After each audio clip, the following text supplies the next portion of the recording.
Bismillahirrahmanirrahim. Assalamualaikum warahmatullahi wabarakatuh. Perkenalkan, nama saya Atta Qadir Arsif Afnandi dengan NIM G0024056. Saya dari kelompok B3. Jadi pada kali ini saya akan melakukan laporan praktikum anatomi pada blok 2.2, yaitu soalnya jelaskan anatomi dari tractus respiratorius inferior. Nah, kita lanjut ke slide selanjutnya. Untuk tractus inferior, respiratorius inferior itu sistem pernapasan bagian bawah. Jadi kan untuk superior kan atas, untuk inferior kan bawah, yang berfungsi untuk tempat terjadinya pergantian dari udara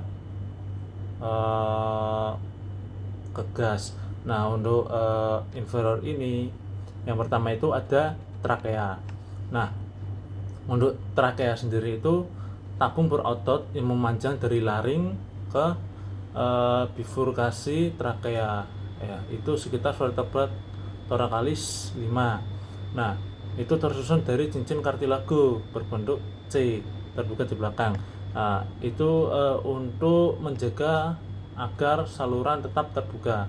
Nah, trakea itu masih dilapisi oleh mukosa bersilia yang berfungsi menangkap partikel asing. Nah, itu juga terbagi menjadi dua cabang, ada bronkus utama kanan dan bronkus utama kiri. Nah, kita lanjut ke bronkus. Bronkus dibagi menjadi 3, ada utama, sekunder, sama tersier. Nah, untuk utama itu atau primer pada bagian kanan itu lebih besar, pendek, dan vertikal. Nah, itu lebih sering jadi jalur masuk benda asing. Jadi benda asing itu biasanya seringnya masuk ke pada bagian kanan. Nah, untuk kiri dia lebih panjang dan horizontal. Untuk bronkus sekunder atau lobaris, yang kanan itu dia ada 3 bronkus karena 3 lobus paru. Nah, untuk kiri itu 2 bronkus. Nah, untuk bronkus tersier atau segmentalis itu mengarah ke masing-masing segmen bronchopulmonalis, itu unit fungsional paru. Nah, kita lanjut ke bronchiolus. Untuk bronchiolus itu cabang lebih kecil dari bronkus. Jadi misalnya bronkus itu kota. Nah, untuk bronchiolus itu kabupatennya. Nah, untuk bronchiolus itu dibagi menjadi 2, ada terminalis sama respiratorius. Nah, untuk terminalis sendiri itu akhir dari zona konduksi. Nah, untuk bronchiolus respiratorius itu awal dari zona respirasi, yaitu zona yang terlibat dalam pertukaran gas.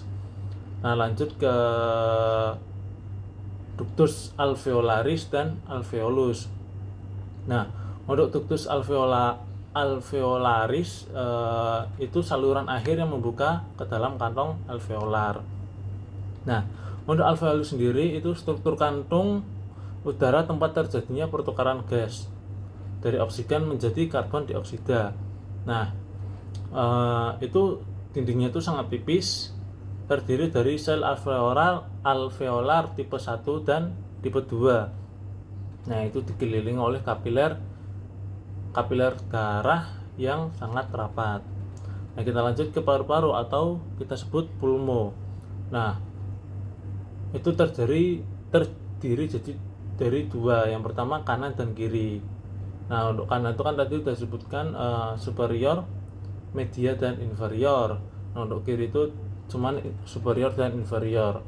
Nah, untuk paru kiri itu memiliki nos jantung karena posisi jantungnya.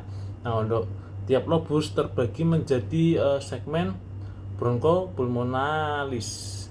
Nah, kita lanjut ke yang terakhir, ke pleura. Untuk pleura sendiri itu selaput tipis yang menyelimuti paru dan rongga dada.